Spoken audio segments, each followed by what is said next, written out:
I am here with Gabriella Bofelli, who's the Chief of Staff for Puerto Rico's Resident Commissioner, Jenniffer González-Colón.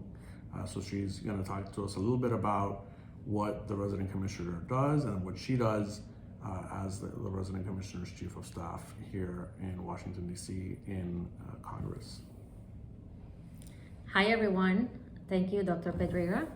My name is Gabriella Bofelli. I am the Chief of Staff for Congresswoman Jenniffer González-Colón. She's the Resident Commissioner of Puerto Rico. As you may have learned right now, there's 435 members of Congress in the House of Representatives. In addition, there are 5 delegates and the Resident Commissioner. So the four from the 4 territories and then the DC delegate. So part of my job as a Chief of Staff, like many other Chiefs of Staff, we oversee the legislative agenda for the Congresswoman or her priorities, including dealing with federal agencies and then passing legislation to affect our constituents in Puerto Rico. We have basically all the same rights and responsibilities as another member of Congress. We file legislation, we sit on committees. The Congresswoman is on the Transportation Infrastructure Committee and on the Natural Resources Committee. She gets to give speeches on the House floor, file amendments when legislation comes to the floor. The only thing that is different from the rest of the other congressmen in the other states is that she doesn't get to vote on final passage of legislation that affects our constituents. The Congresswoman is a staunch advocate of Puerto Rico statehood. So that's something that we've been working towards. We represent 4 times the constituency as any other member. Usually a district has roughly between 700,000 and 800,000 constituents. We have 3.2 million, and then we don't have senators. So we have relied on the Florida delegation. They've been great friends to us, both in the Senate and here in the House, working in a bipartisan manner to get things done for Puerto Rico. As you may know, in 2017, Puerto Rico got hit by 2 major hurricanes, Hurricane Maria and Irma. So a lot of the work that we've done over the past almost 7 years has been towards recovery and reconstruction of the island. So dealing with agencies, Department of Energy, U.S. Army Corps of Engineers, EPA, Housing and Urban Development, just to make sure that people, get those resources that they need for the recovery and the reconstruction of Puerto Rico. We have U.S. Coast Guard presence and CBP on the island as well, who have aided in our recovery efforts.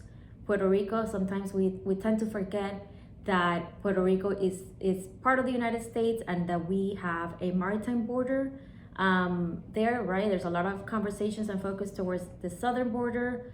However, with Puerto Rico being a part of the United States, it has constantly been a target as well for some of the drug smuggling and that kind of stuff. So we worked on security also as well. Thanks. And could you tell us a little bit about how you got to Capitol Hill, how you got into not just working as Chief of Staff, but how you got to work here, where you went to school and your background? Yes, I am a proud FIU alumna. I originally from Nicaragua. I moved to Miami in 2006. Following the elections in Nicaragua with my family. And I went to Miami-Dade College and then to FIU. I studied international relations and public administration. And during my senior year, I got the great fortune of meeting former Congresswoman Ileana Ros-Lehtinen, who I'm sure many of you know. At that time, she was the highest Republican on the Foreign Affairs Committee. And then she later became chairman. So I did an internship in her district office. And that's how I met Dr. Pedreira. So I started there as an intern, just volunteering a couple times a week. And then, little by little, you start showing that you're a hard worker and that you really love what you do. And that's I started to get noticed in the office, and I was afforded a great opportunity shortly after I graduated, where there was an opening here in DC, and I started at the bottom of the food chain as a staff assistant. That's the front office person who answers the phones, manages the interns in DC, schedules all the Capitol and White House tours. If any of you have ever been to DC, make sure you request those through your congressional office.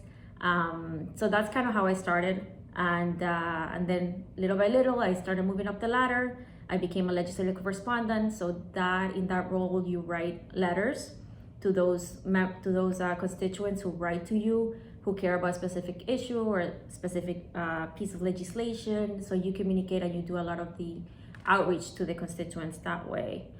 Make sure you're sending the newsletters in like what we did that week, what we voted on, that kind of stuff. Then I became a legislative assistant, so I started having my own issue areas.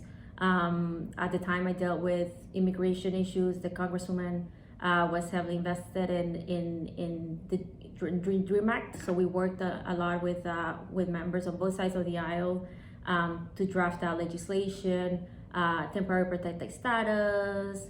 I also did a little bit of foreign policy as well. Being from Nicaragua, I was very interested in following what was going on with my country, and a host of other local issues, healthcare. Then I became, at some point, senior legislative assistant and then legislative director, where I oversaw the legislative staff. We also wrote recommendations. Every week we have legislation that comes to the floor, so got to write those and discuss those with the congresswoman, take meetings with stakeholders, prepare support letters, grant support letters.